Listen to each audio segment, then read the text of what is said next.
Hello there, YouTube. Even though I'm wearing my TARDIS shirt, I'm actually not going to be doing a Doctor Who review today. I'm going to be doing a book review. A book I just finished yesterday was The Body Finder by Kimberly Durden. And it was good in the beginning. When it first started out, I thought it was really promising. I had heard, I think from reviews online or something, that it was good, so I checked it out from my library. And I started it, and the premise of it I thought was really interesting and unique because it's about a girl who has a special ability of finding dead bodies. And it's not just human bodies, it's like animal bodies. So, like when she's a little girl, her cat brings her dead mice, and then she doesn't feel peace until she buries the dead mice or the dead animals or whatever they are. And then when she's 8 years old, she finds the body of like a teenage girl, and that kind of shapes her life into her teenage years, when she starts sort of finding more of these dead human bodies, and she gets tangled up in this investigation, and she really gets in a lot deeper than she expects to. So it's kind of just like your regular old teenage high school story with some paranormal twists in there.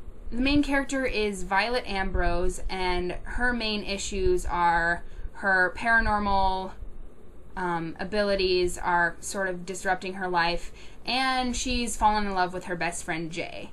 At the beginning, I thought there was a really good balance between the tension between her and Jay and her problem with like finding the bodies. And as a teenage girl, it was really realistic in the beginning that she had this sort of unrequited love for her best friend, and she was like afraid to act upon it because she didn't want to ruin their friendship. But towards the end of the book, it kind of dissolved into a really hard to believe teenage romance that was kind of overstated, and it started to kind of creep into the plot into sort of like this overpowering thing.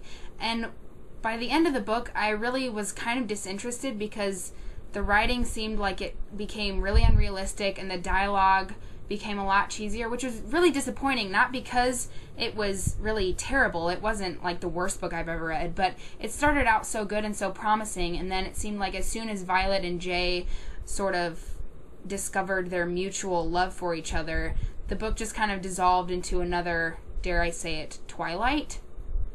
It didn't stoop to that level, really, and I don't say that I would recommend it just because there's so many other better books out there, but I mean, if you were trapped in a room and this is the only book you had, I think you could read it without injuring yourself.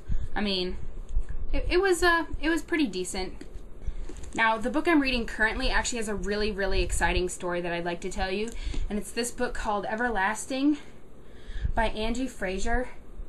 And I'm not very far in, but so far I like it better than The Body Finder, and I think it's really promising. It's really good, and actually this book doesn't come out till June 1st. Scholastic sent it to me. Sorry I'm breathing so heavily, I just ran downstairs. And also they sent me Linger, which is the sequel to Shiver by Maggie Stiefvater. I don't know how to say it.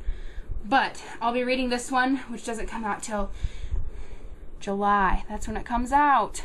So that's really exciting. This is actually my first ever advanced reader's copy, so needless to say, when it came in the mail, I shrieked and I absolutely freaked out. And this is not an advanced reader's copy, it's actually the finished published edition, but it hits shelves in June. So I'll be reviewing this as soon as I finish it, which will hopefully be soon because I really like it so far. And it's cute, and the cover is really nice too. You didn't see that? It's called Everlasting. So I'll see you probably with another Doctor Who review sooner than a book review, but I'll see you later nonetheless. Now look at my TARDIS shirt again. If you don't get the irony in this, I'm going to be really disappointed. If you can't tell, there's like smoke coming up. Anyway, bye.